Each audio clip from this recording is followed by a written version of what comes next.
Hubo un tiempo en que la palabra deuda sonaba a algo remoto, algo que solo competía a los gobiernos, a los bancos o a grandes empresas.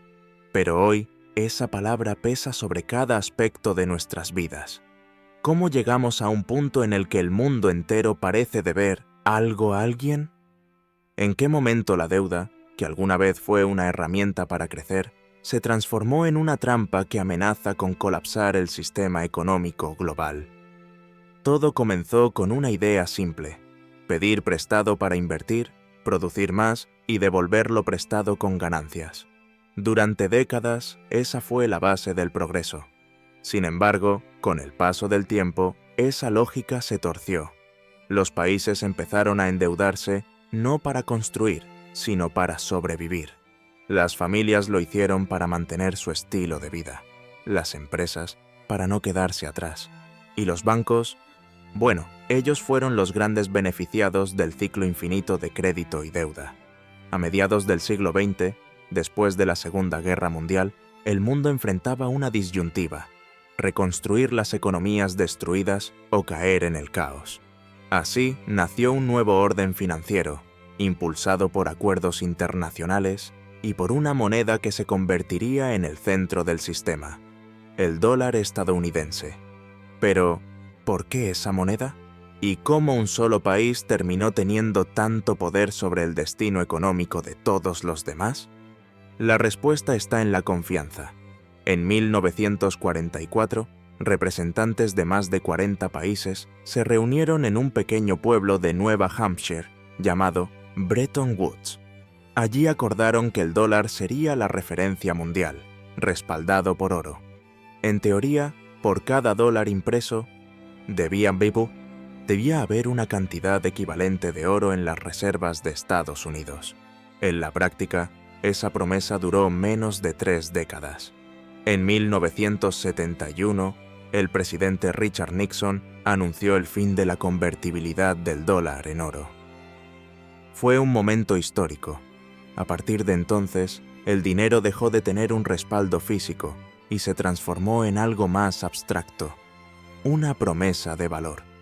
Desde ese instante, los gobiernos podían imprimir tanto como quisieran, siempre que el resto del mundo siguiera confiando en su moneda.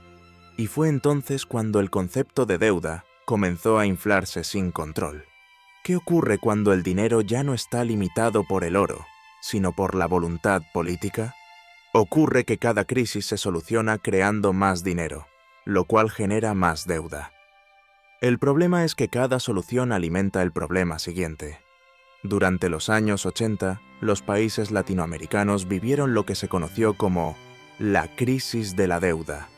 Habían pedido miles de millones de dólares para financiar su desarrollo, pero las tasas de interés en Estados Unidos subieron y pagar se volvió imposible. ¿Qué hicieron entonces? Volvieron a pedir más dinero. El ciclo se repetía: deuda para pagar deuda. Y con cada nuevo préstamo, las condiciones eran más duras, los intereses más altos y la dependencia más profunda.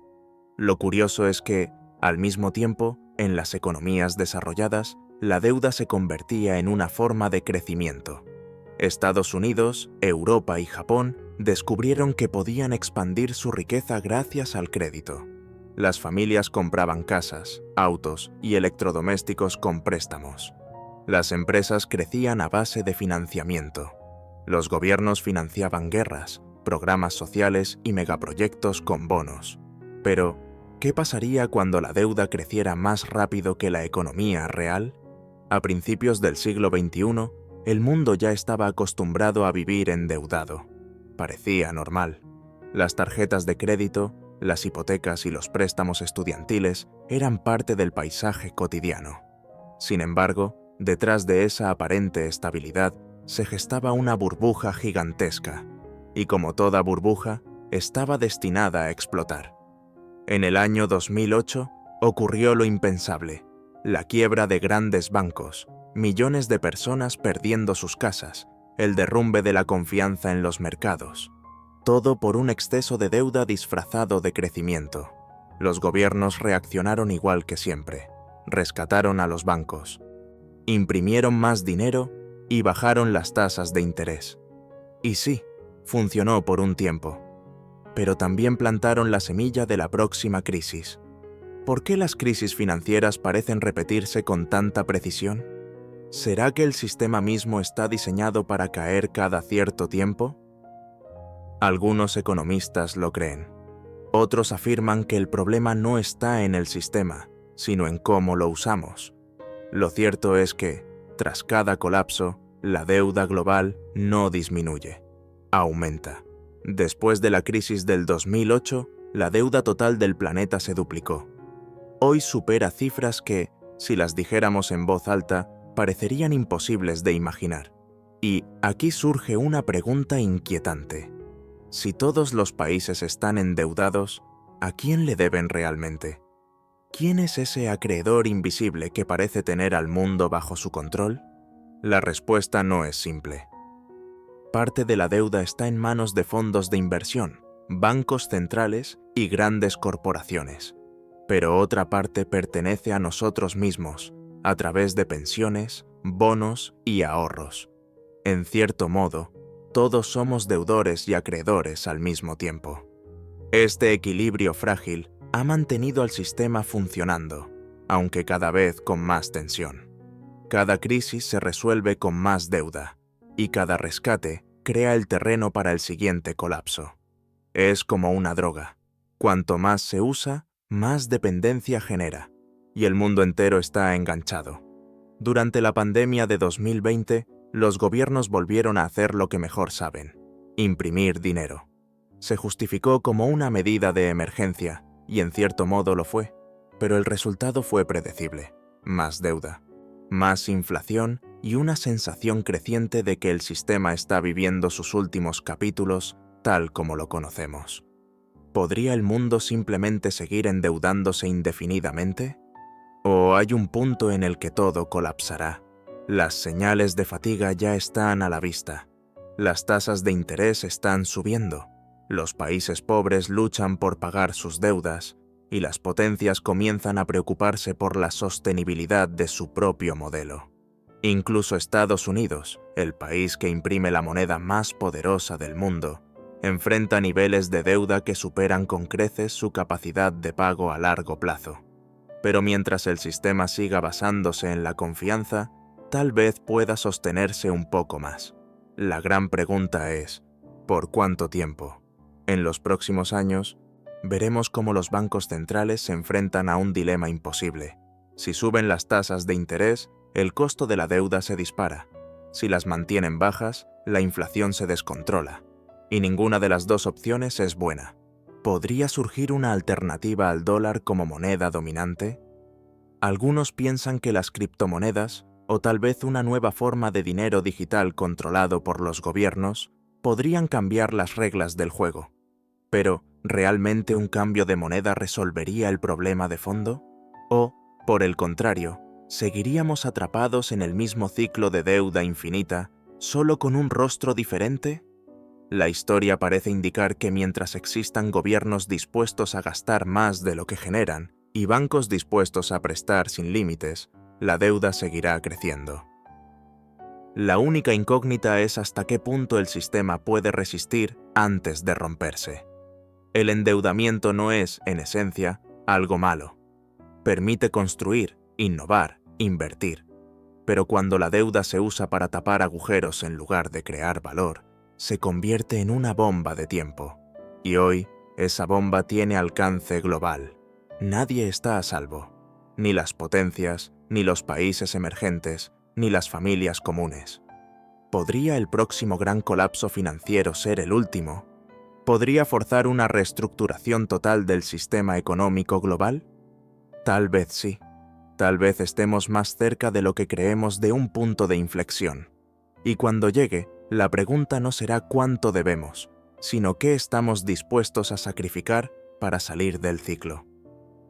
Si la deuda global ha crecido hasta niveles inimaginables, ¿por qué no ha colapsado todavía? Esa es una de las paradojas más desconcertantes del mundo moderno. Cada vez que parece que el sistema no puede sostenerse más, algo ocurre que lo mantiene vivo. Tal vez sea el miedo. o quizá la esperanza. Pero lo cierto es que la economía global ha aprendido a sobrevivir al borde del abismo. Detrás de esta aparente estabilidad hay un mecanismo oculto: los bancos centrales. Son ellos los que controlan el flujo del dinero, ajustan las tasas de interés y deciden cuándo imprimir más o menos. En teoría, su función es mantener la estabilidad.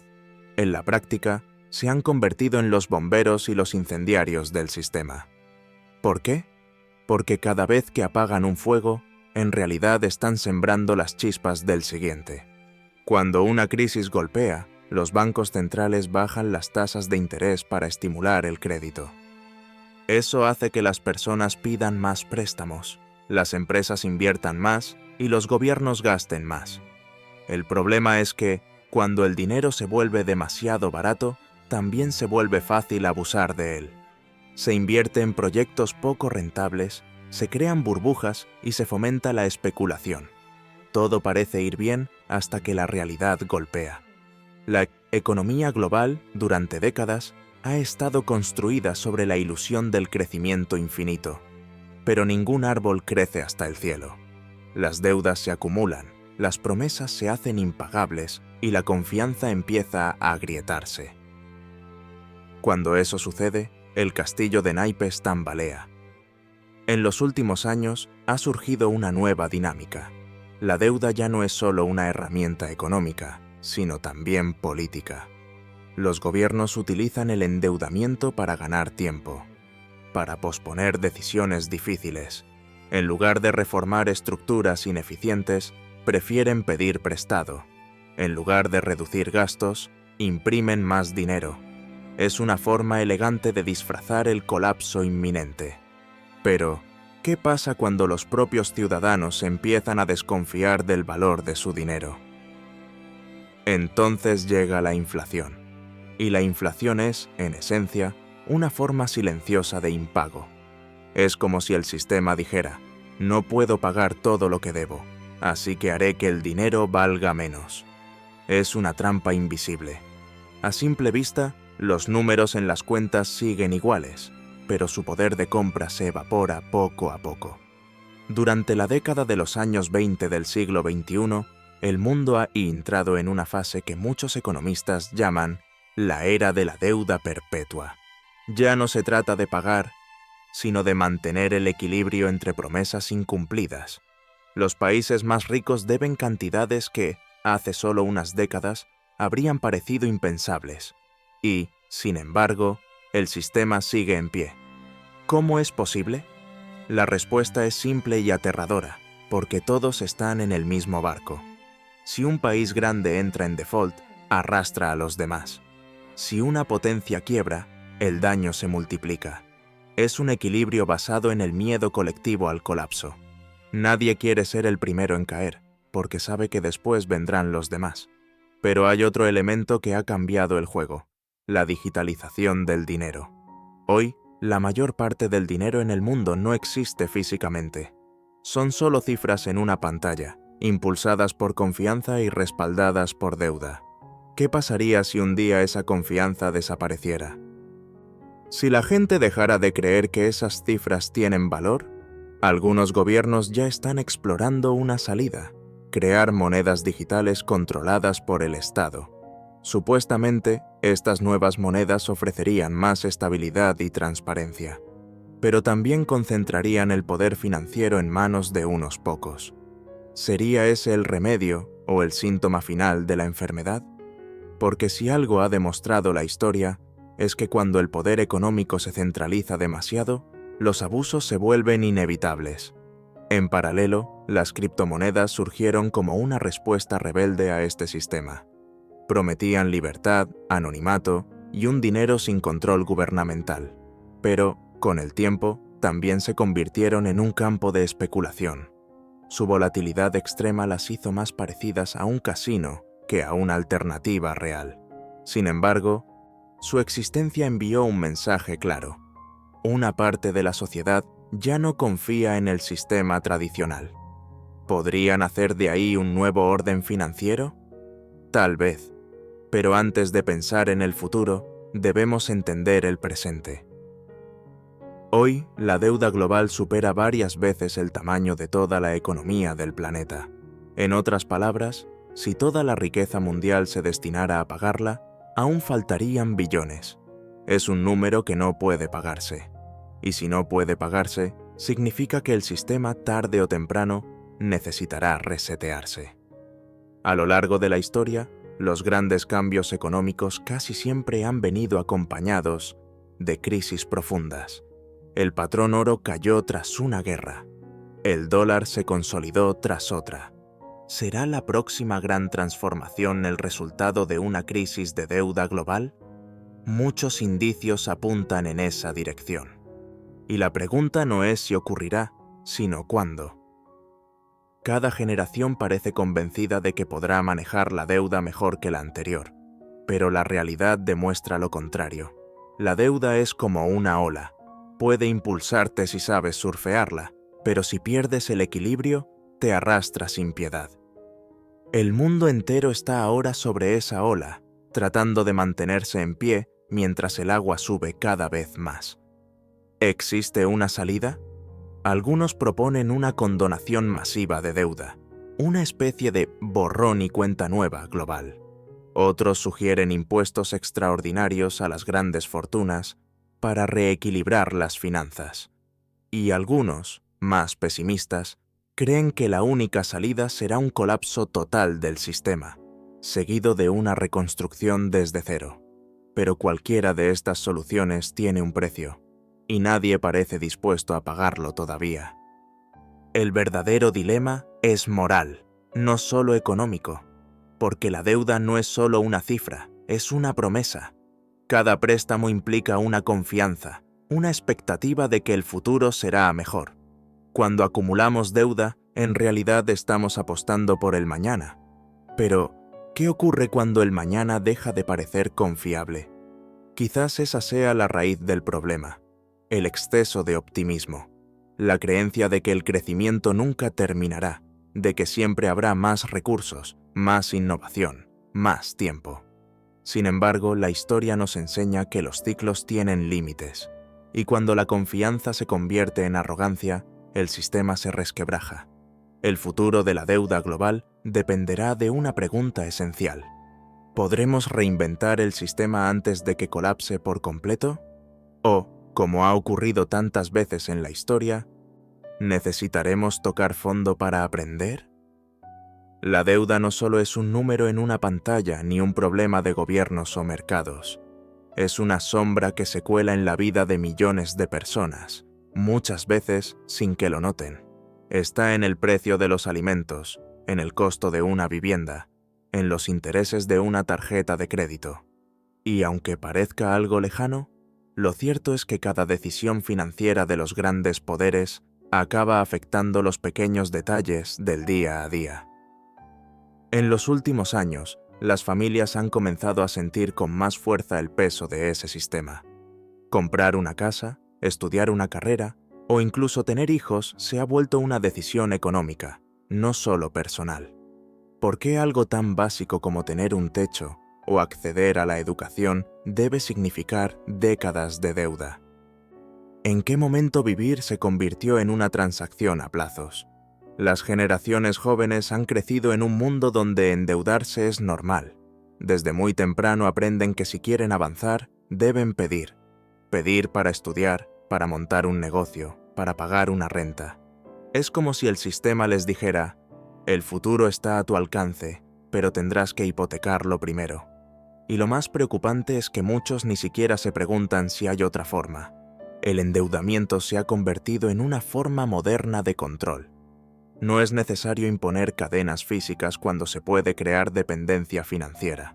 Una persona endeudada piensa 2 veces antes de arriesgarse, de rebelarse, de cambiar su vida. Es una manera silenciosa de mantener el orden, de asegurar que el sistema siga funcionando sin necesidad de fuerza visible. Pero la deuda también tiene un costo emocional. El estrés financiero se ha convertido en una de las principales causas de ansiedad y depresión en el mundo. La sensación de estar siempre corriendo detrás del dinero, sin alcanzarlo nunca, erosiona la esperanza. ¿Cómo soñar con el futuro cuando el presente ya está hipotecado? A nivel social, la deuda crea divisiones invisibles. Quienes pueden acceder a crédito barato prosperan, quienes no, quedan atrapados. Es un sistema que, en teoría, ofrece oportunidades a todos, pero que en la práctica amplía las desigualdades. Los ricos se endeudan para ganar más, los pobres se endeudan para sobrevivir, y esa diferencia, con el tiempo, se convierte en un abismo. En muchos países, los jóvenes se enfrentan a una paradoja cruel. Estudian más que sus padres, trabajan más horas y ganan menos. ¿Cómo puede ser que el progreso haya retrocedido? Parte de la respuesta está en el modelo de deuda, porque si el crecimiento económico depende de que la gente gaste más de lo que tiene, el sistema necesita que siempre haya alguien dispuesto a endeudarse. Y cuando una generación se agota, el sistema busca la siguiente. Esta lógica ha llevado a una situación extraña. Cuanto más producimos como humanidad, más debemos. Es como si la riqueza se hubiera desconectado del bienestar real.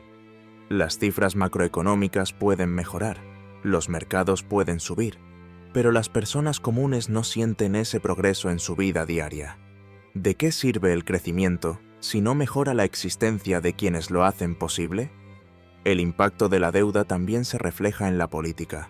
Gobiernos enteros dependen de préstamos para financiar sus promesas. Y cuando los acreedores presionan, esas promesas se desvanecen. En muchos lugares, las decisiones sobre el gasto público ya no se toman en los parlamentos nacionales, sino en despachos lejanos donde se analizan cifras, no vidas. ¿Puede llamarse soberanía cuando un país no decide sobre su propio presupuesto? El resultado de este ciclo es un malestar creciente. La gente siente que trabaja más, paga más impuestos y recibe menos a cambio. Y esa frustración, aunque no siempre se exprese con palabras, está latente. Es un caldo de cultivo para el descontento, para el populismo, para el miedo. Y esos sentimientos, en conjunto, son una amenaza silenciosa que puede desestabilizar incluso a las economías más poderosas. Cuando un sistema económico deja de ofrecer esperanza, las personas buscan alternativas. Algunas vuelven a lo local, al trueque, a las cooperativas. Otras se refugian en movimientos sociales que prometen romper el orden establecido. Y otras, simplemente, se resignan. Pero la resignación es también una forma de resistencia pasiva. Significa que la confianza se está agotando. ¿Podría un sistema financiero sobrevivir sin confianza? Esa es la pregunta que pocos se atreven a hacer, porque la confianza es lo único que sostiene las promesas impagables. Mientras la gente crea que su dinero vale algo, el sistema respira. Pero cuando la fe desaparece, todo se derrumba. No importa cuántas cifras haya en los bancos, si nadie cree en ellas, no tienen valor. Algunos analistas hablan ya de un reinicio económico global, una reestructuración forzada que podría venir de dos maneras, por decisión o por colapso. La primera sería un intento coordinado de los países para reducir o condonar parte de la deuda mundial, rediseñando las reglas. La segunda, más caótica, ocurriría si la confianza se rompe de golpe, provocando una cadena de impagos y una crisis global sin precedentes. ¿Qué pasaría si de repente los bonos de los gobiernos dejaran de valer? ¿Si los bancos centrales no pudieran sostener sus monedas? ¿Si los ciudadanos decidieran retirar su dinero de los bancos al mismo tiempo? Sería una reacción en cadena, una especie de terremoto financiero capaz de reescribir la historia económica del siglo.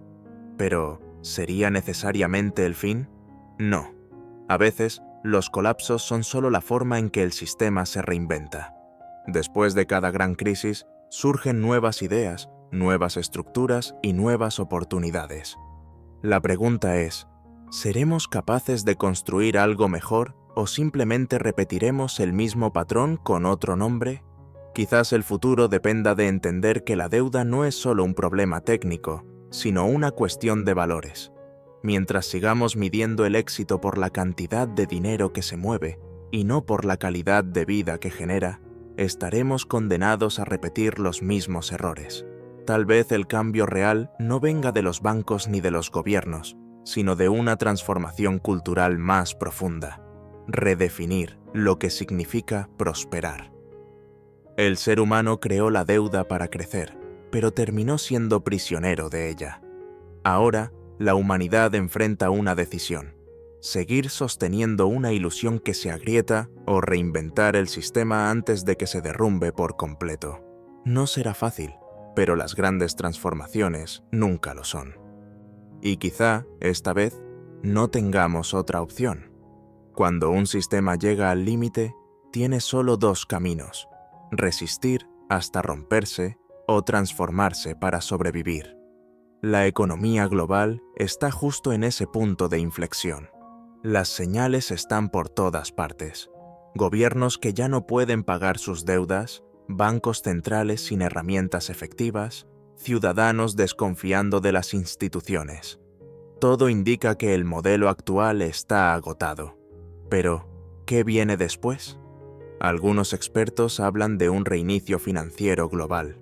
No se refieren a un botón mágico que borre las deudas de un día para otro, sino a un rediseño profundo del sistema monetario. Un intento de reescribir las reglas para que el dinero vuelva a servir a la sociedad, y no al revés. Pero, ¿cómo se haría algo así sin provocar el caos? Una posibilidad es una gran reestructuración coordinada. Los países acuerdan perdonar parte de las deudas, cambiar condiciones y crear un nuevo marco financiero internacional. En teoría, esto permitiría empezar de nuevo, con un sistema más sostenible. Sin embargo, esa idea enfrenta un obstáculo monumental: la falta de confianza. ¿Qué país aceptaría perder dinero a cambio de una promesa de estabilidad futura?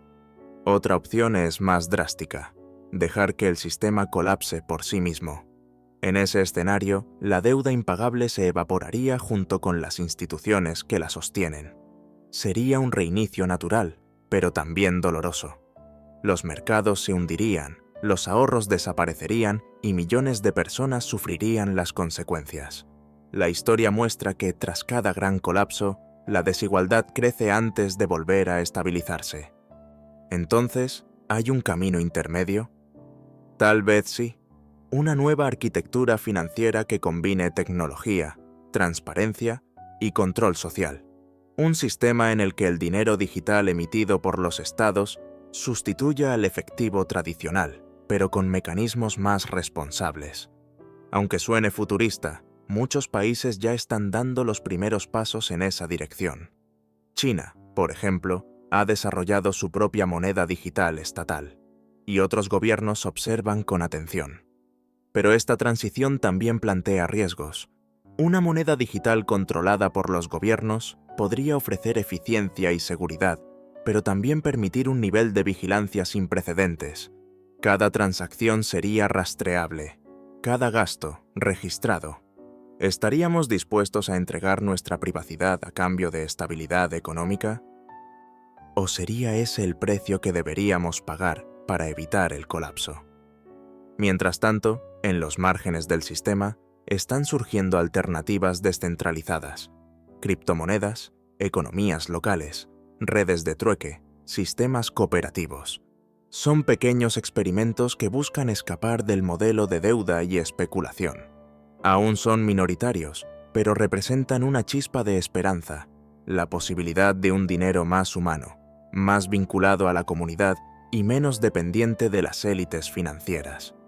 Lo fascinante de la historia económica es que siempre hay un punto en el que las viejas estructuras colapsan y nuevas ideas emergen. En la Edad Media, la usura era considerada un pecado. Hoy, el crédito es la base de la economía. En otras épocas, el oro era el símbolo de riqueza. Ahora lo es el dato, la información.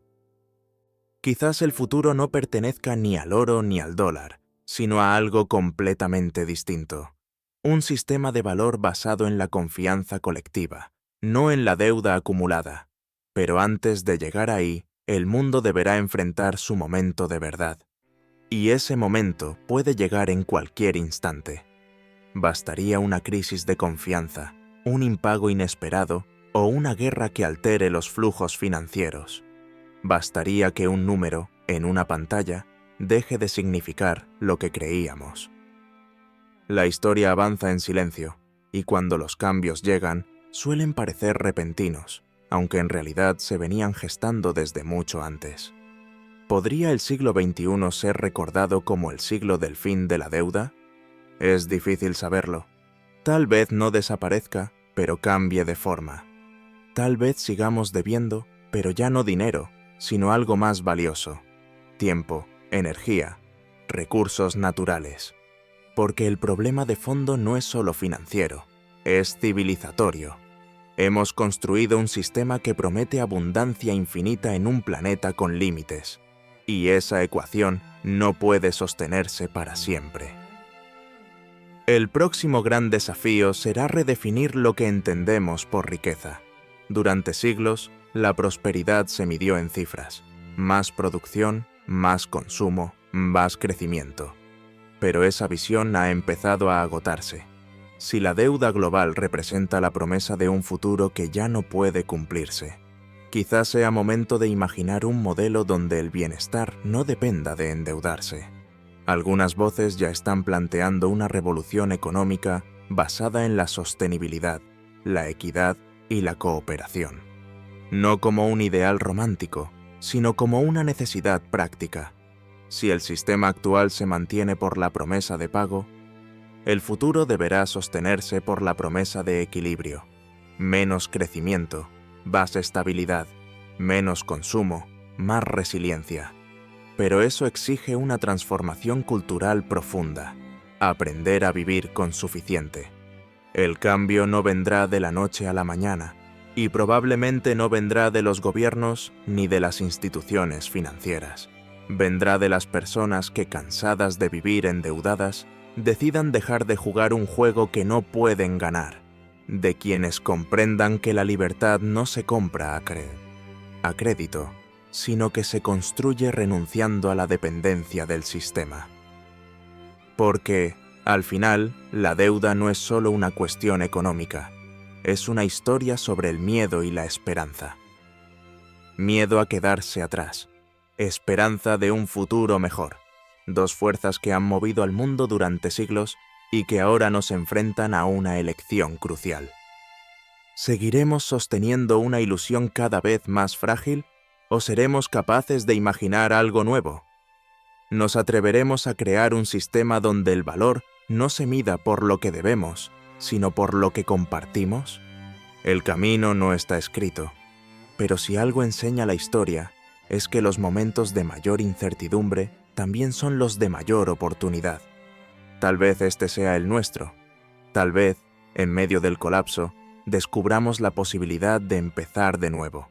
Y cuando eso ocurra, la deuda ya no será el centro del mundo, sino un recordatorio de lo que fuimos, de cómo el deseo de tenerlo todo nos llevó al borde del abismo, y de cómo, finalmente, aprendimos que ninguna cifra puede comprar lo más importante: la confianza, la cooperación y la capacidad de imaginar un futuro distinto. Así que, cuando el próximo ciclo comience y el viejo sistema quede atrás, la pregunta no será cuánta deuda queda por pagar, sino qué tipo de mundo queremos construir. Uno basado en la promesa infinita del crédito, o uno sostenido en la verdadera riqueza de las personas.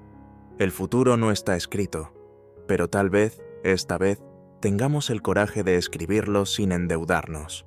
El mundo entero se encuentra en una especie de suspensión, como si todos supieran que algo grande está a punto de suceder, pero nadie se atreviera a mover la primera pieza. Los mercados siguen operando, los gobiernos siguen emitiendo bonos, las empresas siguen pidiendo préstamos. Todo parece normal, pero debajo de esa superficie tranquila late una tensión que crece cada día. Las cifras son tan inmensas que ya nadie puede comprenderlas. Las deudas nacionales se cuentan en billones, y los intereses se acumulan a una velocidad que supera la imaginación. ¿Cómo se puede entender un número tan grande que ni siquiera cabe en la mente humana? Es casi como si la economía global se hubiera vuelto una abstracción, una especie de juego matemático desconectado del mundo real. Pero en ese juego hay ganadores y perdedores. Los ganadores son quienes controlan las reglas, los grandes fondos de inversión, los bancos centrales y las corporaciones que se alimentan del endeudamiento. Los perdedores son todos los demás, los que viven dentro de un sistema que no eligieron, pagando por decisiones que no tomaron. ¿Puede un sistema tan desigual sostenerse sin estallar? El riesgo no es solo económico, es también político y social. A medida que la deuda crece, los gobiernos pierden autonomía. Cada país endeudado se vuelve vulnerable a las condiciones impuestas por sus acreedores, y cuando esas condiciones afectan la vida cotidiana, subidas de impuestos, recortes en salud, despidos masivos, la tensión social estalla. Lo vimos en Grecia, en Argentina, en Sri Lanka. Lo veremos en otros lugares también. A la vez, una nueva batalla se está librando en silencio. La guerra por el control del futuro financiero. China, Estados Unidos y Europa compiten por imponer sus propios modelos. No es solo una lucha por la moneda, sino por la influencia. Quien controle el dinero del mañana controlará también la política, la tecnología y la información. ¿Será esta la nueva forma de dominación global? China ya apuesta por un modelo de Estado fuerte y moneda digital. Estados Unidos defiende su hegemonía basada en el dólar y el poder de Wall Street. Europa busca un equilibrio entre regulación y libertad de mercado. Pero en el fondo, todos temen lo mismo: perder el control. Porque si el sistema actual se derrumba, ningún país sabe con certeza qué lo reemplazará. Y, mientras tanto, las potencias se endeudan a ritmos históricos. Estados Unidos imprime dólares para financiar su gasto militar y social. China presta dinero a decenas de países a través de su iniciativa de la Franja y la Ruta, creando una red global de dependencia económica. Europa compra su propia deuda para evitar el colapso interno. Es como si todos los jugadores de una partida apostaran más de lo que tienen, confiando en que nadie pedirá cobrar todavía. Pero llegará el día en que alguien lo haga. Tal vez sea un colapso en los mercados de bonos, una crisis bancaria inesperada o un conflicto internacional. Tal vez sea algo más sutil, una pérdida gradual de confianza en las monedas tradicionales. ¿Qué pasaría si los inversores, los ciudadanos o los gobiernos decidieran que ya no confían en el valor del dinero actual? Ese momento marcaría el inicio del verdadero reinicio global. Un punto en el que el sistema, incapaz de sostenerse, tendría que reinventarse desde sus cimientos. Pero una reinvención no significa un milagro. Significa dolor, ajuste, incertidumbre. La historia ha demostrado que los grandes cambios económicos casi siempre llegan acompañados de caos. La deuda global se ha convertido en una telaraña. Cada hilo conecta bancos, gobiernos y ciudadanos. Si uno se rompe, todos sienten la vibración. Lo paradójico es que esa interconexión, que alguna vez se presentó como un signo de progreso, ahora se percibe como una vulnerabilidad. El mundo se ha vuelto tan dependiente de sí mismo que ya no puede desconectarse sin hacerse daño.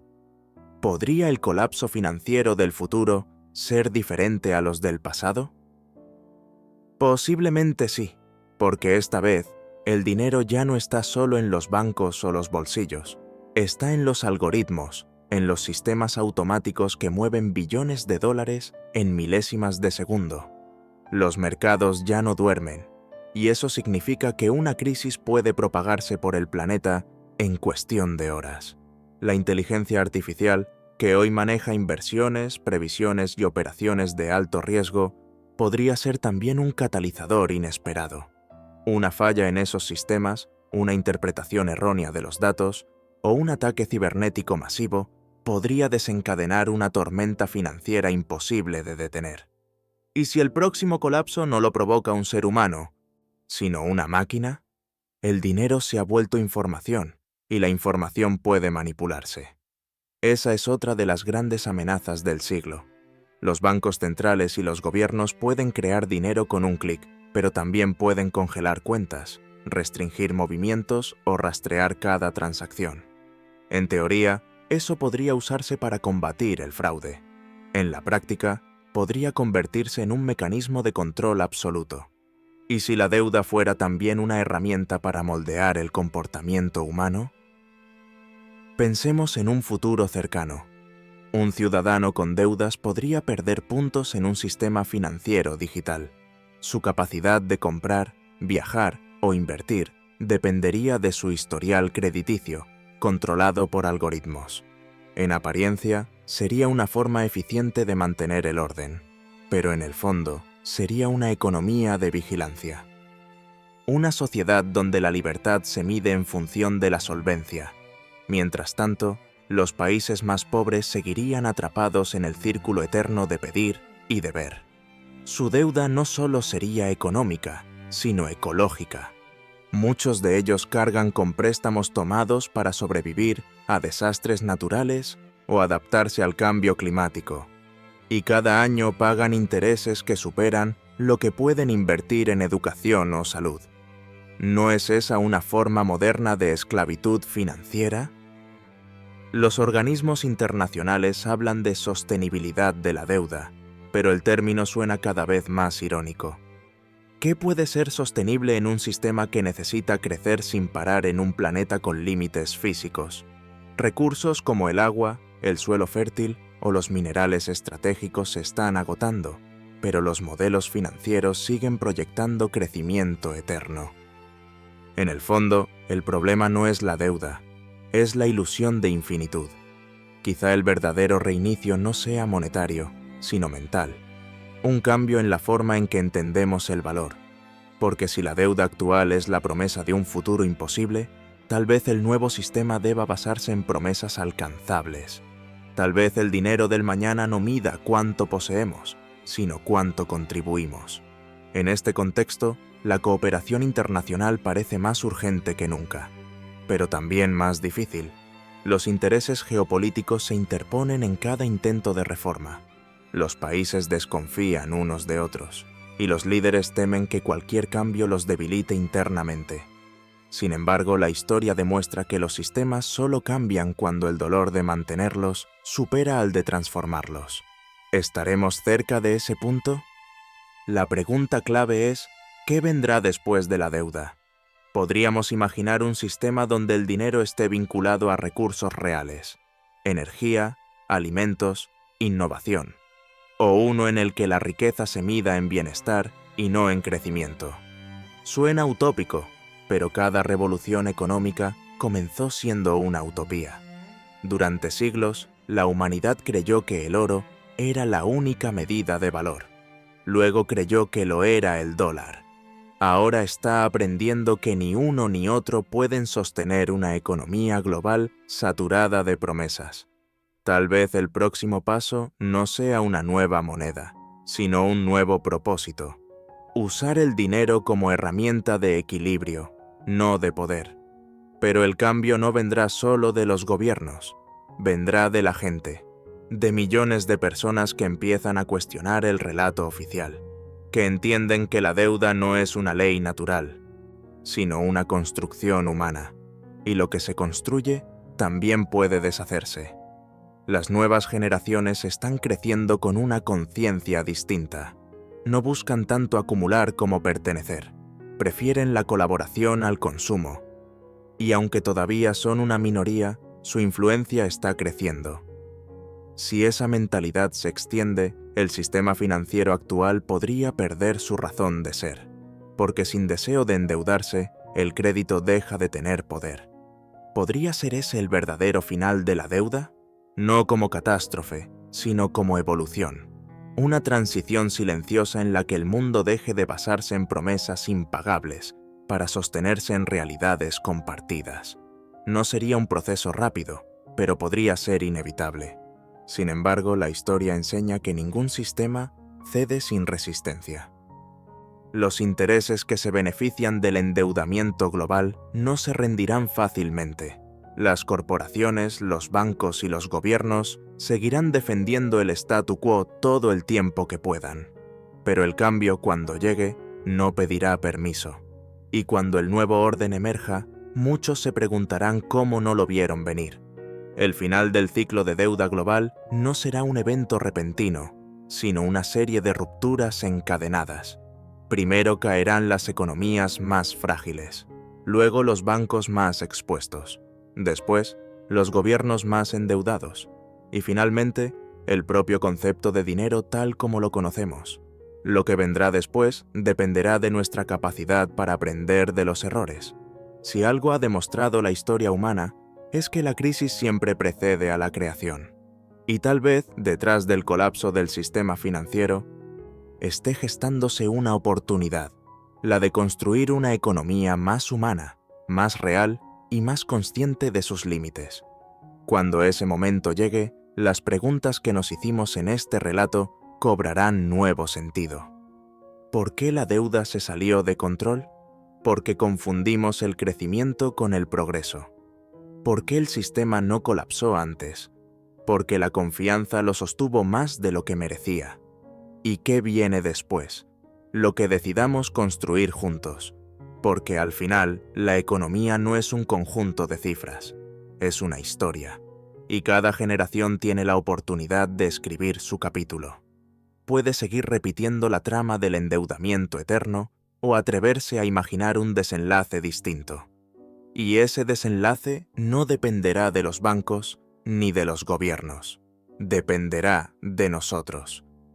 De si somos capaces de entender que el valor no está en el dinero que circula, sino en las relaciones, el conocimiento y la cooperación que construimos.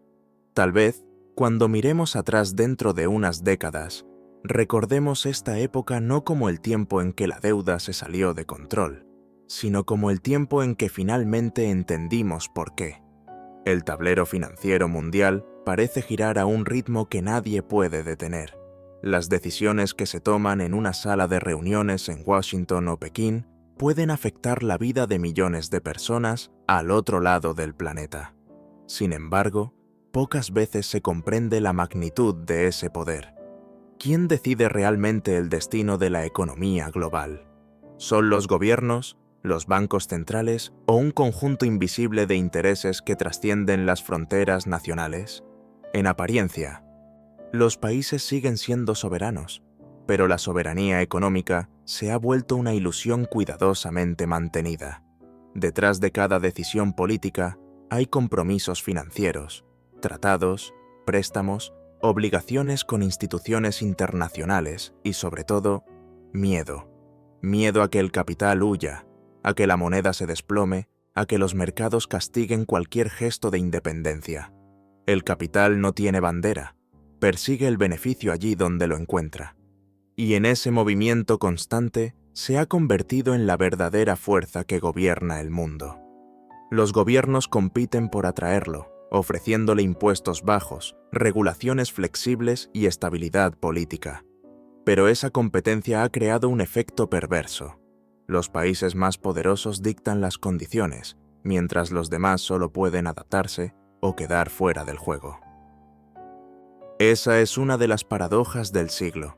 Vivimos en un planeta interconectado, pero profundamente asimétrico. Mientras algunas naciones acumulan riqueza a niveles nunca vistos, otras se hunden en una deuda perpetua. Lo irónico es que ambos extremos dependen uno del otro. Los ricos necesitan a los endeudados para colocar su capital. Los endeudados necesitan a los ricos para sobrevivir. Es un círculo cerrado, donde cada movimiento de dinero refuerza las desigualdades que lo originaron. Y entre los grandes actores, Estados Unidos sigue ocupando un lugar central. Su moneda, el dólar, sigue siendo el eje del sistema global. Cada préstamo, cada intercambio internacional, cada reserva nacional está de algún modo vinculado a él. Pero esa posición privilegiada también es una fuente de fragilidad. El dominio del dólar permite a Estados Unidos financiar su deuda sin límites aparentes, pero también lo hace dependiente de la confianza que el mundo deposita en su sistema. ¿Qué ocurriría si esa confianza empezara a desvanecerse? China, por su parte, ha entendido el juego a la perfección. No intenta destruir el sistema, sino reemplazar su centro. Con sus préstamos, sus inversiones en infraestructura y su creciente influencia en Asia, África y América Latina, está construyendo una red de dependencia que se extiende por todo el globo. Cada puerto, cada ferrocarril y cada central eléctrica financiada con yuanes representa una nueva pieza de su estrategia. Pero no lo hace con invasiones ni guerras, lo hace con deuda. Es un poder silencioso, pero efectivo. Cada país que acepta un préstamo chino se compromete con un futuro condicionado. No hay imposición directa, pero sí una expectativa. Una deuda no solo genera pagos, también genera gratitud, influencia y, sobre todo, control. La historia ha cambiado las armas, pero no las estrategias. Donde antes se conquistaban territorios, ahora se conquistan presupuestos. Mientras tanto, Europa lucha con su propia paradoja. La unión monetaria la hace poderosa en conjunto, pero frágil en sus diferencias internas. Los países del norte acumulan superávits, los del sur acumulan deudas. Los mismos mecanismos que la sostienen la debilitan. Y detrás de cada discusión sobre presupuestos o rescates está la misma pregunta: ¿cuánto tiempo puede sostenerse una unión basada en desequilibrios estructurales? La deuda, una vez más, se convierte en la herramienta de disciplina. Los países endeudados deben ajustarse, reducir gastos, cumplir con metas fiscales impuestas por instituciones que no eligieron. Y, aunque esas medidas a menudo estabilizan los números, desestabilizan las sociedades. Lo que no se mide en los informes financieros es el costo humano, el desempleo, la pérdida de esperanza, la sensación de impotencia colectiva. En ese contexto, las instituciones internacionales, como el Fondo Monetario Internacional y el Banco Mundial, juegan un papel ambiguo. Se presentan como guardianes del orden económico, pero muchas veces actúan como instrumentos de influencia. Sus préstamos vienen acompañados de condiciones que moldean políticas enteras. Esas condiciones rara vez se discuten públicamente, pero determinan el rumbo de las naciones. ¿Hasta qué punto un país endeudado puede decir que es libre? A lo largo de las últimas décadas, la política global ha girado en torno a un principio no declarado: mantener la confianza de los mercados. Pero, ¿qué son los mercados? No son lugares físicos, ni instituciones definidas. Son una red de inversores, bancos y fondos que se mueven con la lógica del beneficio inmediato. Su lealtad no está con los pueblos ni con los gobiernos, sino con las cifras. Y cuando las cifras no cuadran, la confianza desaparece. Esa volatilidad convierte a los gobiernos en rehenes del sentimiento financiero. Una declaración mal interpretada, una elección inesperada o una decisión política que parezca arriesgada puede desencadenar una fuga de capitales. En ese sentido, la democracia y los mercados viven en tensión permanente. Los votantes pueden elegir el cambio, pero el dinero puede castigarlo. En los últimos años, los bancos centrales se han convertido en actores aún más decisivos. Con tasas de interés cercanas a cero durante casi una década, inyectaron billones de dólares en la economía global. Esas medidas evitaron colapsos inmediatos, pero también inflaron burbujas de deuda y activos. El mundo se acostumbró a un dinero barato, fácil de conseguir, y cuando el costo del crédito comenzó a subir, las grietas se hicieron visibles. Esa dependencia del crédito barato no solo afectó a los gobiernos, también a las empresas y a las personas. Todo el sistema se construyó sobre la idea de que siempre habría más dinero disponible. Pero el dinero, como la confianza, es finito. Y cuando se agota, deja tras de sí una resaca de desequilibrios. La deuda corporativa global, por ejemplo, ha alcanzado niveles históricos. Grandes empresas sobreviven refinanciando sus préstamos una y otra vez, confiando en que el flujo de capital nunca se detendrá. Pero si lo hace, una cadena de impagos podría sacudir todo el sistema financiero. Lo mismo ocurre con los mercados de derivados, donde se mueven sumas tan gigantescas que cualquier error podría tener consecuencias impredecibles. A nivel geopolítico, esas tensiones económicas se traducen en movimientos estratégicos. Cada país busca proteger su posición en un entorno cada vez más incierto. Algunos recurren al proteccionismo, otros a la expansión. La competencia por los recursos, energía, minerales, alimentos, se intensifica. Y detrás de cada disputa comercial o diplomática hay un elemento común: la necesidad de mantener el flujo de dinero. La deuda no es solo un problema contable, es un arma política. Puede usarse para castigar, para condicionar o para recompensar. Los países que controlan el crédito tienen una ventaja silenciosa sobre los que lo necesitan. Esa asimetría es el verdadero rostro del poder moderno. No hace falta ocupar un territorio si puedes controlar sus finanzas. A medida que los equilibrios de poder cambian, también cambia la estructura de alianzas globales. Nuevos bloques económicos emergen, desafiando el dominio occidental. Asia y Oriente Medio comienzan a operar con monedas distintas al dólar. América Latina busca mecanismos financieros más autónomos. África, después de décadas de dependencia, intenta construir sus propios bancos regionales. Pero la pregunta sigue siendo: ¿es posible escapar realmente de la lógica de la deuda? Porque incluso los proyectos alternativos siguen necesitando capital. Y el capital, en el mundo actual, está concentrado en pocas manos. Los fondos soberanos, los bancos multinacionales y las corporaciones financieras privadas poseen un poder que supera al de muchos estados. Su influencia es tan grande que pueden modificar políticas públicas o desestabilizar gobiernos enteros con solo mover sus inversiones. El resultado es un mundo donde la política se subordina a la economía y la economía a la especulación. Una pirámide invertida sostenida por la fe colectiva en que los números seguirán creciendo. Pero los números no crecen por sí solos. Lo hacen a costa del trabajo, de los recursos, de los sueños de millones de personas que sostienen ese sistema sin entenderlo completamente. La pregunta, entonces, no es si la deuda global es sostenible. La pregunta real es: ¿quién se beneficiará cuando deje de serlo? Las tensiones financieras que recorren el mundo son como corrientes subterráneas, invisibles a simple vista, pero capaces de mover montañas. Cada decisión económica, cada cambio en las tasas de interés o en las políticas monetarias, genera ondas que atraviesan fronteras y afectan la estabilidad de países enteros. La economía global es, en esencia, un sistema de vasos comunicantes donde nada ocurre de manera aislada. Cuando un país poderoso aumenta sus tasas de interés, el dinero fluye hacia él en busca de rentabilidad. Ese movimiento, que parece lógico, tiene consecuencias devastadoras para las economías más frágiles.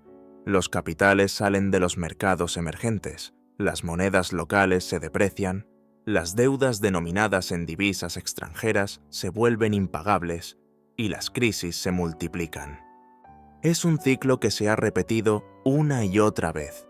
Los años 70, los 90, la crisis asiática, la crisis argentina, la crisis de deuda europea. Siempre el mismo patrón, distintas geografías. Lo curioso es que, aunque el mecanismo se conoce, nadie ha logrado romperlo. La razón es simple. El sistema está diseñado para beneficiar a quienes lo dominan. Los países desarrollados tienen la capacidad de imprimir dinero y ajustar sus políticas con flexibilidad. Los países endeudados no. Están atrapados en un esquema donde cada rescate refuerza su dependencia. ¿Es posible llamar rescate a algo que te ata con más fuerza al prestamista? En esa red de dependencia, los bancos centrales se convirtieron en los árbitros del nuevo orden. Sus decisiones, tomadas en reuniones privadas y expresadas con un lenguaje técnico, tienen más impacto en la vida de las personas que las leyes aprobadas por los parlamentos. Sin embargo, pocos entienden lo que realmente hacen. Cuando bajan las tasas, estimulan el consumo y la deuda. Cuando las suben, detienen la inflación, pero provocan recesión.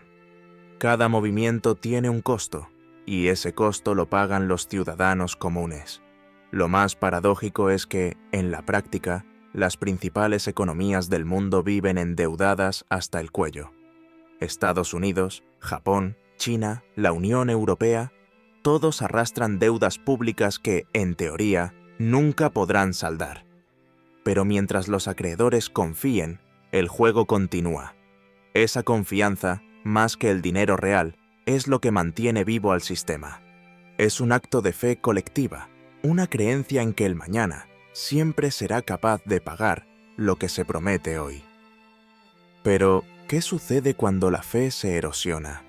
La historia responde: los imperios caen cuando pierden la confianza de los demás. Así ocurrió con el oro español, con la libra británica y con cada sistema financiero que alguna vez se creyó eterno. Ninguno resistió el desgaste de la deuda sin respaldo. Y aunque el mundo moderno parece más sofisticado, la lógica sigue siendo la misma.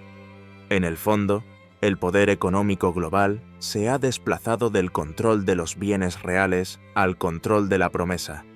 Ya no se trata de quién tiene más recursos, sino de quién puede garantizar que los suyos seguirán teniendo valor.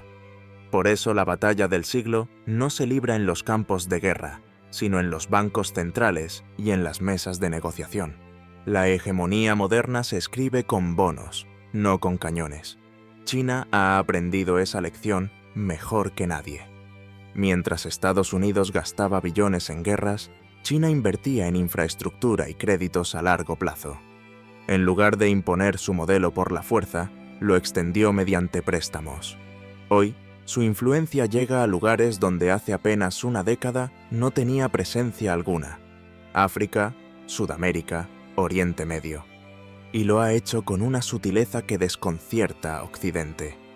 Cada préstamo, cada acuerdo bilateral, cada construcción financiada con dinero chino representa una parte de esa expansión silenciosa. No hay ocupación militar, pero sí un compromiso financiero de décadas. No hay invasión, pero sí dependencia. Los gobiernos receptores de esos fondos saben que, si incumplen, perderán más que dinero. Perderán prestigio, apoyo y acceso a nuevas inversiones. Así se construye una hegemonía en el siglo XXI. Mientras tanto, Estados Unidos intenta mantener su posición dominante a través del control del dólar. Su mayor fortaleza es también su mayor debilidad. El dólar sigue siendo la moneda de reserva del planeta, pero esa centralidad depende de que los demás países continúen confiando en él. Sin embargo, el propio comportamiento fiscal estadounidense erosiona lentamente esa confianza. Las deudas crecen, los déficits se multiplican y el gasto militar consume recursos imposibles de sostener indefinidamente. ¿Hasta cuándo podrá sostenerse una economía basada en la impresión infinita de dinero? Esa pregunta ya preocupa a muchos aliados tradicionales. Arabia Saudita, por ejemplo, ha comenzado a realizar acuerdos petroleros en monedas distintas al dólar. Rusia y China hacen lo mismo. India busca diversificar sus reservas. Son señales de un cambio profundo. El mundo empieza a preparar su salida, aunque sea gradual, del sistema dominado por una sola moneda. A simple vista, no parece un hecho revolucionario, pero si esa tendencia se consolida, podría alterar los cimientos del poder global. El llamado petrodólar ha sido durante medio siglo uno de los pilares del dominio estadounidense. Si el comercio energético se descentraliza, esa ventaja se diluye, y cuando un imperio pierde su ventaja económica, la historia suele mostrar que el cambio no tarda en llegar. Europa observa ese proceso con ambigüedad. Por un lado, depende de Estados Unidos para su seguridad y de China para su comercio. Por otro, busca una autonomía que parece cada vez más difícil de alcanzar. La guerra en Ucrania, la crisis energética y las tensiones internas han mostrado los límites de su proyecto. El euro, que alguna vez se presentó como alternativa al dólar, hoy se mantiene estable solo gracias al control estricto del Banco Central Europeo y a una disciplina fiscal que asfixia a los países más endeudados del bloque. Las tensiones dentro de Europa son una muestra a pequeña escala de lo que ocurre en el resto del mundo.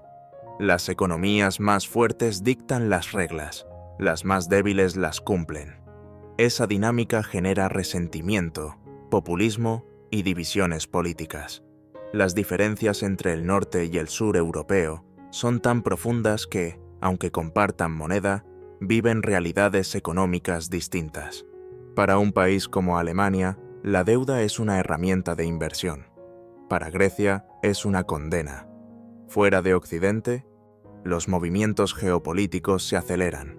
Rusia, sancionada y aislada, se ha acercado a China y a otros países que buscan escapar del control financiero occidental. Juntos promueven nuevas instituciones y sistemas de pago alternativos. Lo que comenzó como un intento de defensa se ha transformado en una propuesta de nuevo orden. Un orden donde el crédito, el comercio y la inversión no pasen necesariamente por las viejas estructuras de poder. América Latina, por su parte, continúa atrapada en su eterno ciclo de esperanza y frustración. Rica en recursos naturales pero pobre en independencia financiera, la región vive pendiente de las decisiones externas. Cada vez que el precio de sus exportaciones cae, las deudas se disparan. Y cada vez que logra recuperarse, los compromisos de pago absorben los beneficios. Es como remar sin avanzar. Toda la energía se gasta en mantener la cabeza fuera del agua. Aún así, surgen señales de cambio. Algunos países intentan diversificar sus alianzas, crear bancos regionales, explorar monedas comunes, pero las resistencias son fuertes y los intereses en juego inmensos. Las élites locales, vinculadas a los centros de poder financiero, suelen impedir transformaciones profundas. En cierto modo, la dependencia externa se sostiene también desde adentro. África vive una realidad similar, aunque con una nueva dimensión. Durante décadas fue considerada el continente más pobre, pero en la actualidad es el más codiciado. Su población joven, sus minerales estratégicos y su potencial agrícola lo convierten en un escenario crucial para las próximas décadas. Sin embargo, su independencia económica sigue limitada por deudas antiguas, muchas de las cuales ya se pagaron varias veces en intereses. El sistema internacional se asegura de mantenerlas vigentes mediante renegociaciones que nunca terminan. Y, en medio de todo esto, hay una pregunta que cada vez se hace más urgente. ¿Quién se beneficia del desorden? Porque el caos financiero no es necesariamente una desgracia para todos. Hay actores que prosperan en la volatilidad: fondos de inversión, especuladores, intermediarios financieros. Para ellos, las crisis son oportunidades. Cuando los países colapsan, compran sus activos a precios mínimos. Cuando las monedas se desploman, apuestan a su recuperación. Ganan cuando todo va bien y también cuando todo va mal. Este fenómeno ha generado una especie de capitalismo sin patria. Un sistema donde los grandes capitales ya no necesitan estabilidad ni bienestar social, solo movimiento. Cuanto más inestable es el mundo, más espacio hay para la especulación. Por eso algunos analistas sostienen que el caos financiero no es un error del sistema, sino parte de su diseño. La pregunta es, ¿hasta dónde puede llegar ese modelo antes de devorarse a sí mismo? El equilibrio del sistema financiero mundial es tan frágil que basta una chispa para desatar una tormenta. Esa chispa puede venir de cualquier lugar: una crisis bancaria, una elección inesperada, una guerra o incluso un rumor en los mercados digitales. Lo que comienza como un evento local se transforma en una reacción en cadena que atraviesa fronteras en cuestión de minutos. La interconexión que alguna vez se celebró como símbolo de progreso se ha convertido en su mayor vulnerabilidad. Los grandes bancos saben que dependen unos de otros. Si uno cae, los demás tiemblan. Por eso se rescatan entre sí. Por eso los gobiernos intervienen. Por eso se socializan las pérdidas. Pero ese mecanismo de rescate constante crea una ilusión peligrosa, la de que no existe el riesgo real. En un mundo donde todo se cubre, el miedo desaparece, y con él la prudencia. Los mercados, sin miedo, se vuelven temerarios. Durante años, las tasas bajas y la liquidez abundante alimentaron una burbuja de confianza. Los inversores se convencieron de que los bancos centrales siempre estarían ahí para salvarlos. Esa convicción se convirtió en la base de toda estrategia financiera. Pero cuando el costo del dinero comenzó a subir, el castillo de cartas empezó a tambalear. Las empresas zombies, esas que solo sobreviven gracias a refinanciar su deuda, quedaron expuestas. Las bolsas se volvieron volátiles. Los gobiernos, agobiados por los pagos, empezaron a recortar gastos. Y la población, cansada de promesas incumplidas, comenzó a perder la paciencia. En medio de ese ambiente, surgieron nuevos movimientos políticos. Algunos prometen soberanía económica, otros ofrecen soluciones populistas o nacionalistas. Todos, sin excepción, se alimentan del mismo malestar, la sensación de que el sistema está hecho para unos pocos. Los discursos cambian, pero el origen del problema permanece. La deuda no solo ha vaciado las arcas de los países, también ha vaciado su confianza en las instituciones. La geopolítica, inevitablemente, refleja ese desgaste. Las alianzas tradicionales se tensan. Los organismos internacionales pierden autoridad. Los bloques económicos comienzan a fragmentarse. Ya no existe una visión compartida del futuro, solo intereses cruzados que se toleran por conveniencia. En los pasillos del poder, la diplomacia económica se ha transformado en una guerra silenciosa. Las reuniones entre líderes no buscan acuerdos, sino tiempo. Tiempo para sostener lo insostenible. China, con su paciencia estratégica, observa y avanza. Sus acuerdos con África y América Latina le garantizan acceso a recursos esenciales: litio, cobre, petróleo, alimentos. Cada contrato firmado en yuanes debilita un poco más la hegemonía del dólar. Pero el dominio no es inmediato, es progresivo, casi imperceptible. China no quiere un enfrentamiento frontal, quiere un cambio inevitable. Y para lograrlo, necesita que el mundo, por sí mismo, empiece a dudar del modelo actual. Rusia, mientras tanto, utiliza la energía como su principal arma geopolítica. Cada gasoducto, cada contrato de suministro, se convierte en una palanca de influencia. Su poder no está en el tamaño de su economía, sino en su capacidad de alterar el equilibrio global con una sola decisión. En un contexto de crisis, esa capacidad vale más que cualquier arsenal financiero. Los países del Golfo, por su parte, juegan con ventaja. Sus reservas de petróleo les permiten moverse entre las potencias, negociando en todos los frentes. Ya no se alinean ciegamente con un solo bloque. Diversifican, invierten, crean fondos soberanos que se han vuelto actores de primer orden en la economía mundial. Esos fondos compran empresas, financian infraestructuras, sostienen mercados. En silencio, se han convertido en el motor oculto del capitalismo global.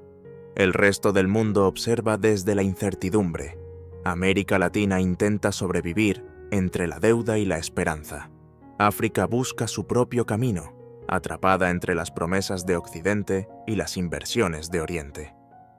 Europa se debate entre su lealtad atlántica y su necesidad de independencia. Todo parece moverse, pero en realidad todos giran alrededor del mismo centro: el dinero. Un dinero que cada vez representa menos valor real y más promesas futuras.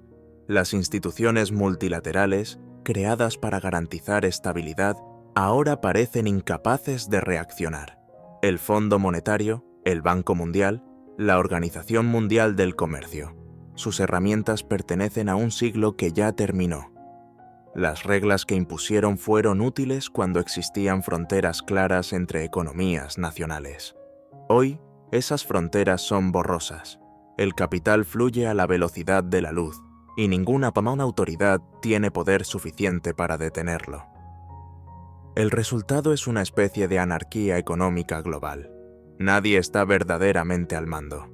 Los bancos centrales intentan coordinarse, pero sus intereses divergen. Los gobiernos aplican políticas contradictorias. Las empresas globales tienen más ingresos que muchos estados, pero ninguna responsabilidad política. Y la población, cada vez más consciente, comienza a preguntar ¿quién gobierna realmente el mundo? Esa pregunta, que durante años se consideró una exageración, hoy suena legítima, porque los hilos del poder financiero son tan complejos que ni siquiera los expertos logran seguirlos.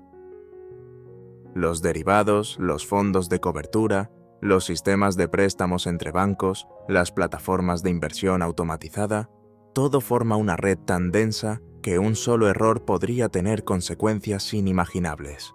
Las advertencias ya están sobre la mesa.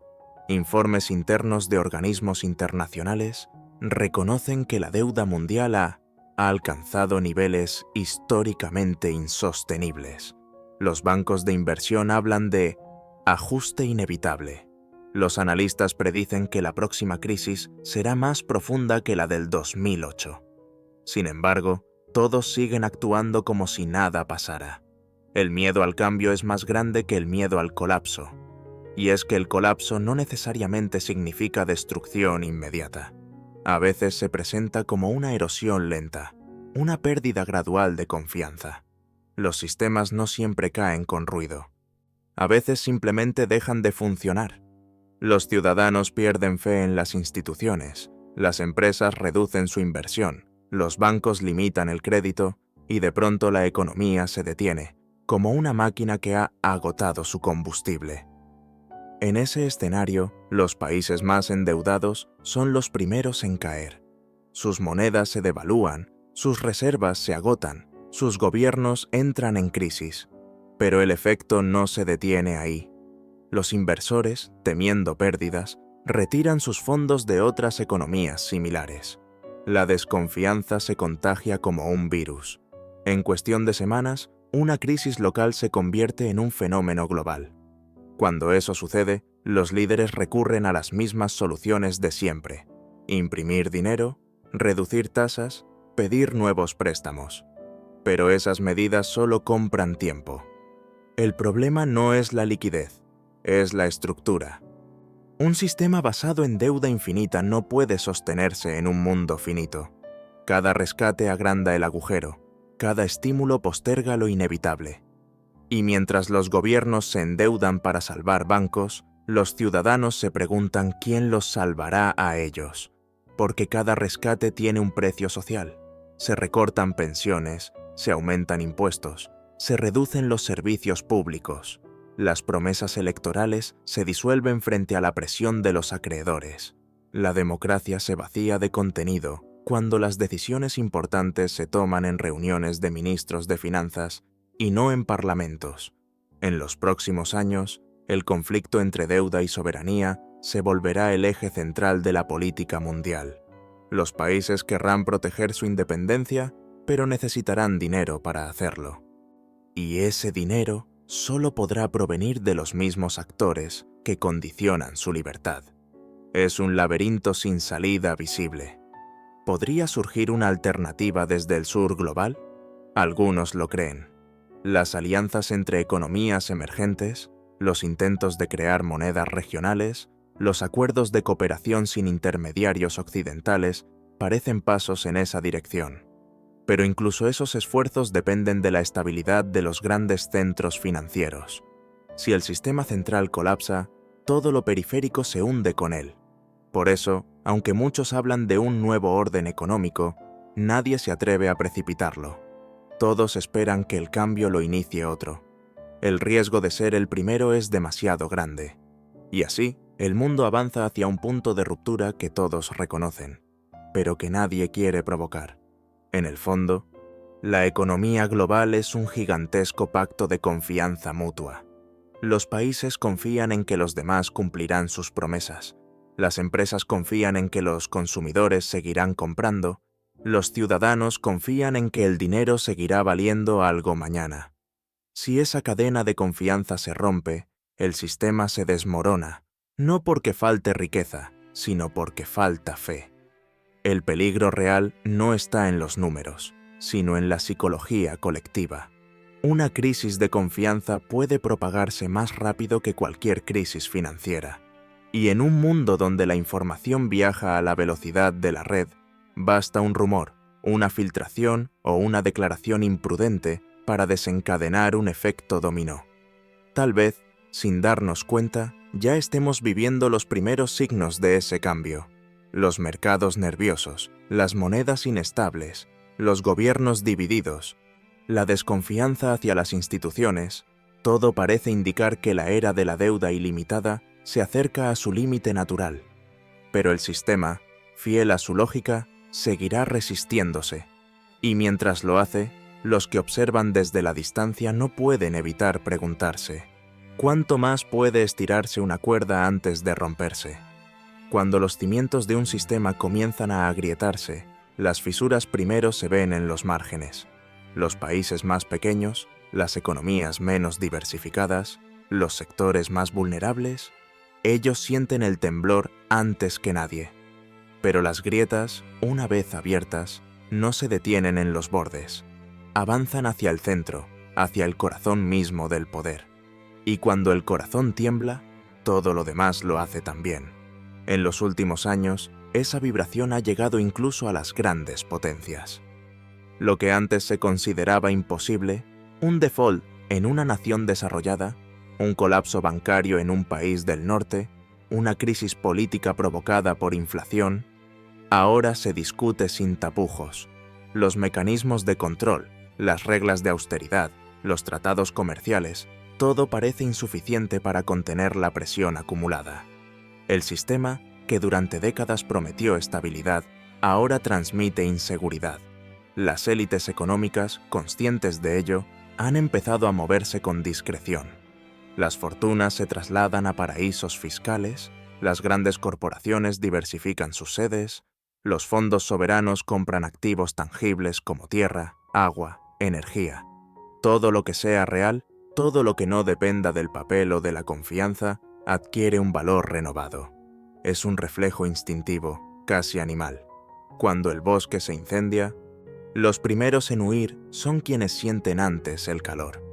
Mientras tanto, los ciudadanos comunes perciben el cambio de otro modo. Ven que los precios suben más rápido que los salarios, que los empleos se precarizan, que las promesas de bienestar se alejan. Escuchan a los políticos hablar de crecimiento y estabilidad, pero sus bolsillos cuentan otra historia. Esa disonancia entre el discurso oficial y la vida cotidiana alimenta el escepticismo. Y el escepticismo, cuando se acumula, se convierte en rabia. Esa rabia ya se expresa en las calles, protestas, huelgas, movimientos sociales.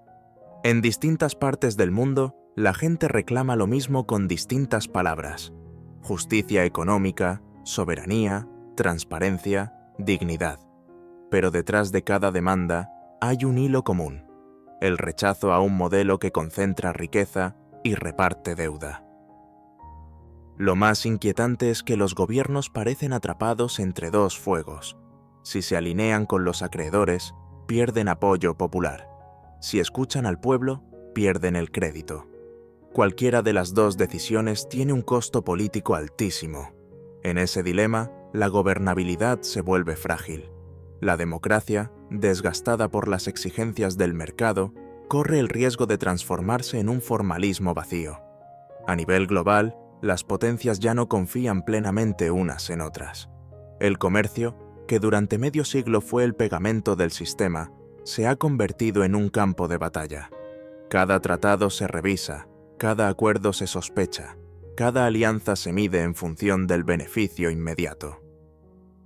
La guerra comercial entre las grandes economías es, en el fondo, una guerra por el control del futuro.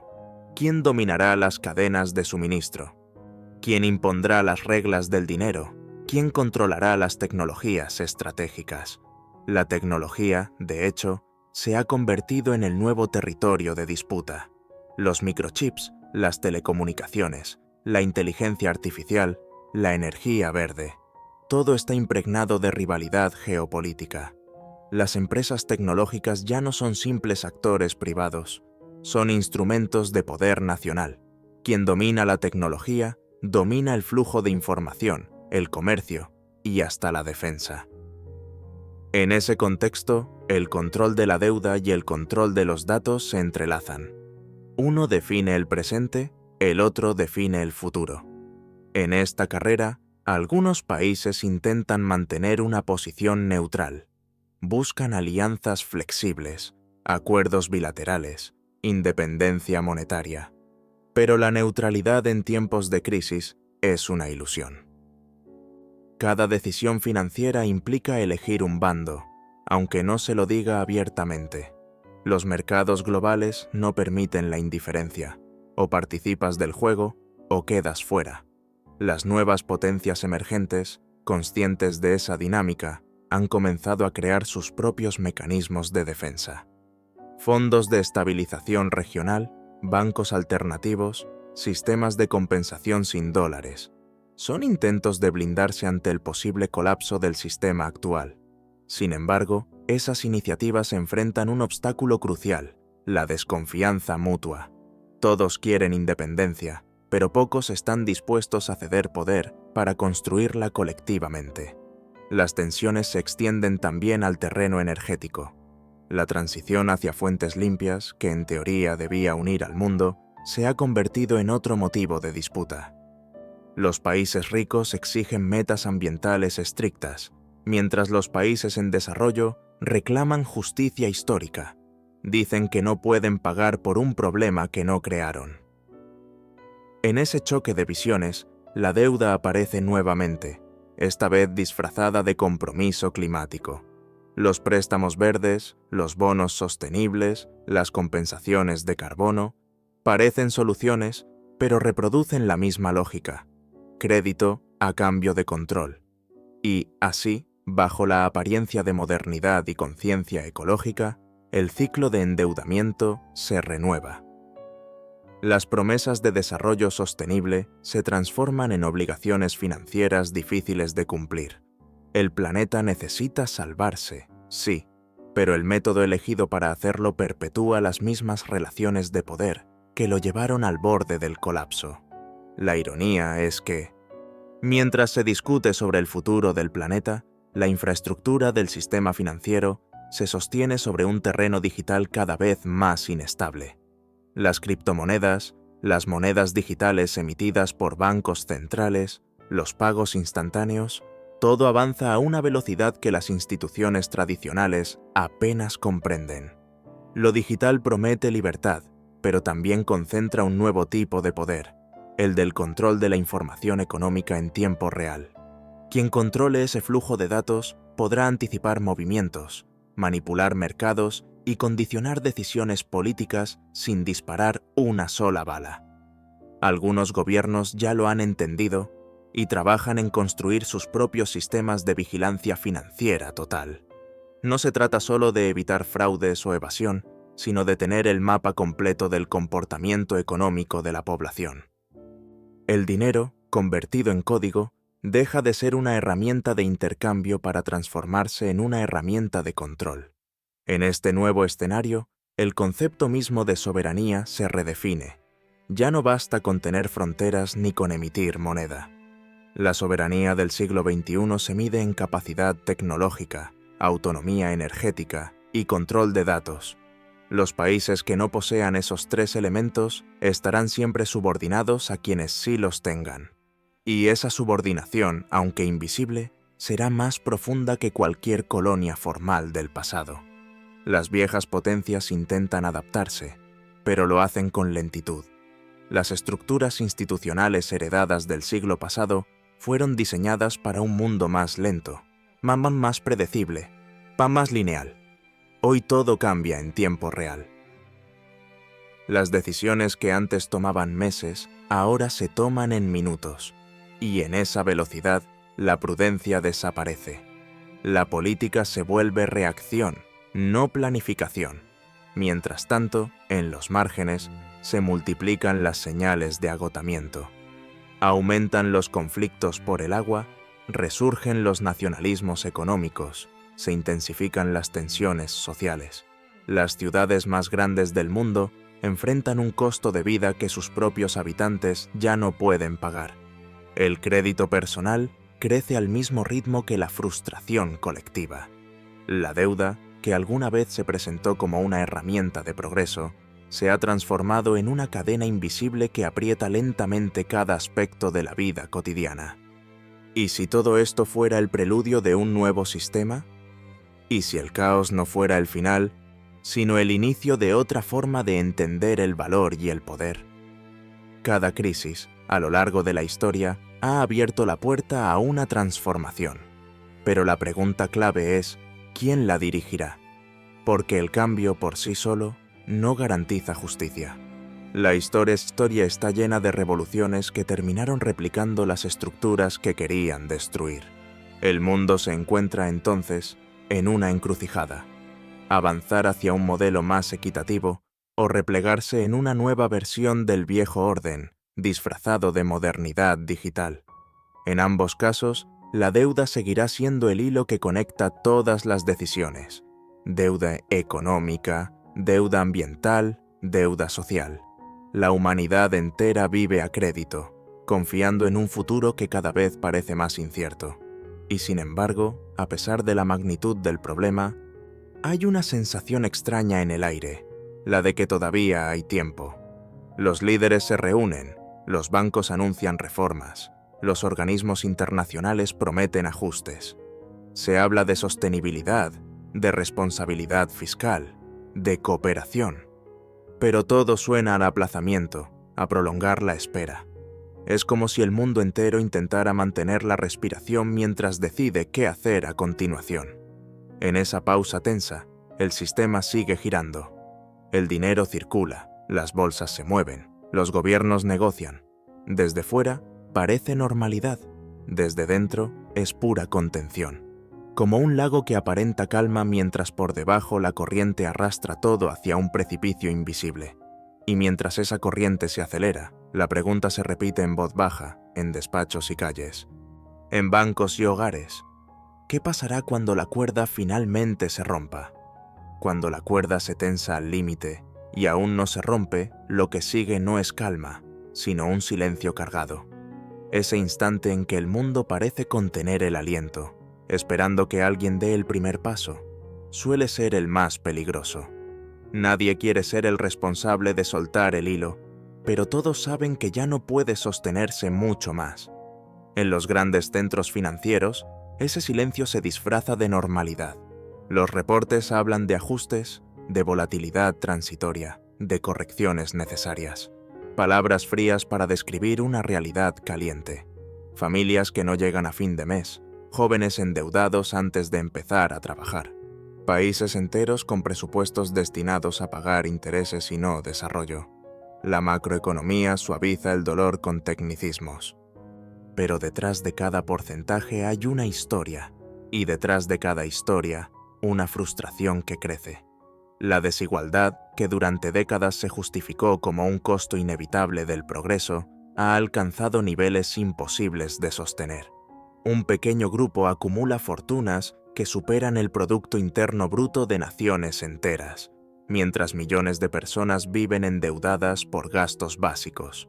Esa brecha no solo genera injusticia, genera inestabilidad, y la inestabilidad, en una era tan interconectada, no se puede contener por mucho tiempo.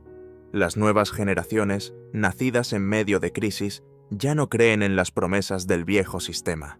No confían en los bancos, dudan de los gobiernos y miran con escepticismo las instituciones internacionales. Crecieron escuchando que la globalización traería oportunidades. Pero lo que vieron fue precariedad, inflación y deuda. Para ellos, la economía ya no es una cuestión de cifras, sino de sentido. ¿Por qué trabajar tanto si el sistema parece diseñado para impedirles avanzar?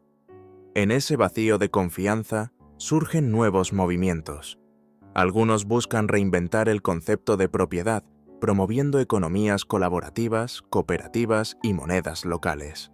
Otros, más radicales, proponen abandonar por completo el sistema financiero tradicional. Las criptomonedas, los proyectos descentralizados y las comunidades autosuficientes son expresiones distintas de la misma búsqueda: escapar de una estructura que se percibe como opresiva. Sin embargo, la descentralización también tiene sus contradicciones. La promesa de libertad total ha sido rápidamente capturada por grandes actores tecnológicos que, bajo la apariencia de independencia, controlan los canales a través de los cuales circula la nueva riqueza digital. Lo que empezó como una rebelión contra los bancos terminó, en muchos casos, concentrando el poder en manos de empresas que ni siquiera rinden cuentas a los estados. La pregunta que muchos se hacen es si hemos sustituido un tipo de dependencia por otro, más sofisticado, más silencioso, pero igualmente desigual. Mientras tanto, los gobiernos intentan recuperar legitimidad, prometen reformas, anuncian medidas sociales, aumentan la vigilancia sobre las grandes corporaciones. Pero cada intento de regulación tropieza con la realidad. El dinero se mueve más rápido que la ley.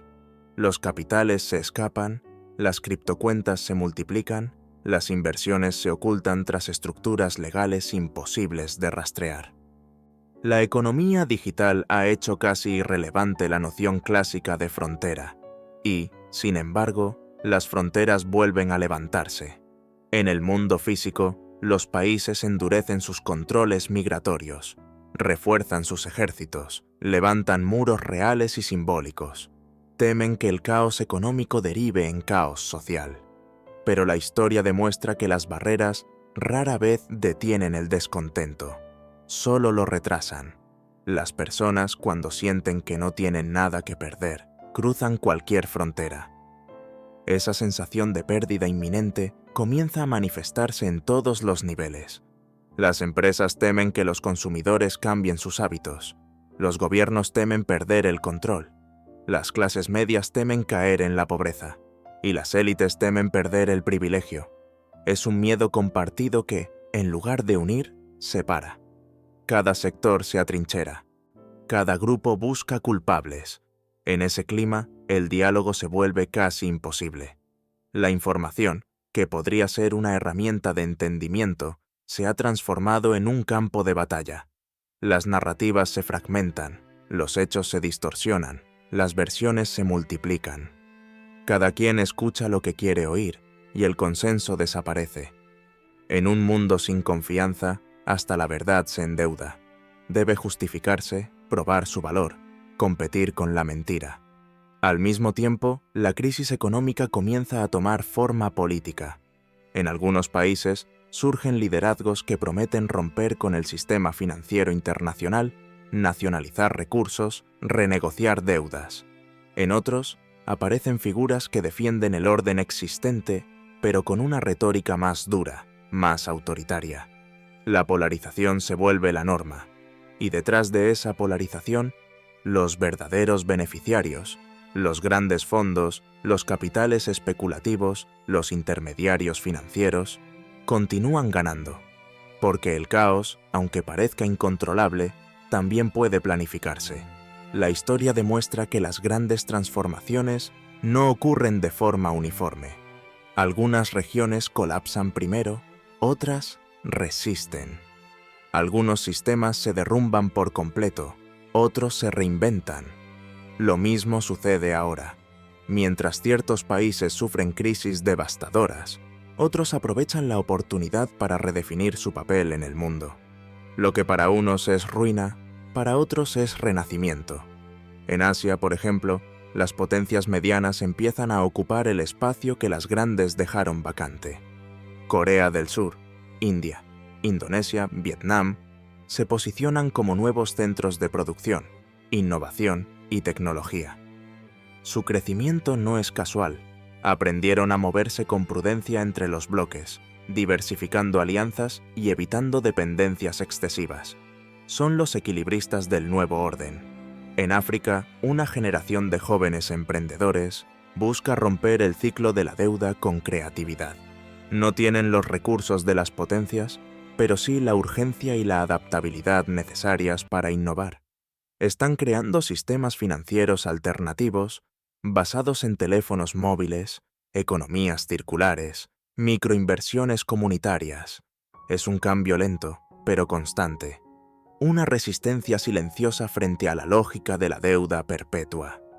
América Latina, con su historia de altibajos, parece debatirse entre dos caminos: repetir los errores del pasado o aprovechar la crisis para construir un modelo más autónomo. La posibilidad de alianzas regionales, de integración energética, de cooperación tecnológica, está sobre la mesa, pero requiere una voluntad política que pocas veces ha sido constante. Aún así, cada vez más voces piden dejar de medir el éxito con indicadores externos y empezar a hacerlo con parámetros propios: bienestar, educación, soberanía alimentaria, calidad de vida. Europa vive su propio laberinto. Entre la dependencia energética, las presiones migratorias y las tensiones internas, su discurso de unidad se debilita. La austeridad fiscal, convertida en dogma, ha desgastado la confianza en sus instituciones. Los ciudadanos del sur sienten que trabajan para pagar la deuda del norte, mientras en el norte se teme que cualquier relajación conduzca al descontrol. Esa división, más que económica, es cultural. Dos visiones enfrentadas sobre lo que significa progreso. En Estados Unidos, la deuda ha dejado de ser solo un problema financiero para convertirse en una cuestión existencial. Cada año, el país gasta más de lo que produce, imprime dinero para cubrir déficits y confía en que el mundo seguirá aceptando sus bonos. Pero el mundo ya no es el mismo. El ascenso de nuevas monedas, las tensiones con sus antiguos aliados y la pérdida de liderazgo moral debilitan su posición. Aún así, su poder militar y su influencia cultural le permiten sostener una apariencia de fortaleza que en el fondo se erosiona día a día. China, paciente y calculadora, sigue expandiendo su red de influencia, pero también enfrenta sus propios límites: un crecimiento más lento, una población que envejece y un sistema político que necesita estabilidad para sobrevivir. Sabe que la hegemonía no se impone, se hereda cuando el anterior dominador se desgasta, y ese desgaste ya está en marcha. Entretanto, las alianzas se reconfiguran. Los antiguos enemigos negocian discretamente, los aliados históricos se distancian. Lo que antes parecía permanente se vuelve transitorio. En esa fluidez, los países medianos adquieren un papel inesperado. Son los que pueden inclinar la balanza, pero también son los más vulnerables a las presiones externas. Todo parece moverse hacia una nueva etapa de la globalización, una donde la interdependencia no se basa tanto en el comercio o la deuda, sino en la información y la energía. Los que controlen la tecnología para generar y almacenar energía, ya sea solar, eólica o nuclear, tendrán poder real, y ese poder no dependerá de los mercados financieros, sino de la capacidad de producir valor tangible. El dinero volverá, poco a poco, a tener un anclaje físico, aunque su forma sea digital. En ese contexto, la idea de riqueza cambia. Ya no se mide solo en capital acumulado, sino en capacidad de adaptación. Los países más resilientes serán los que logren mantener cohesión social en medio de la tormenta, porque la verdadera crisis no será solo económica, sino emocional. Cuando las personas pierden la confianza en el futuro, todo se tambalea, y esa confianza, rota en millones de fragmentos, será lo más difícil de reconstruir.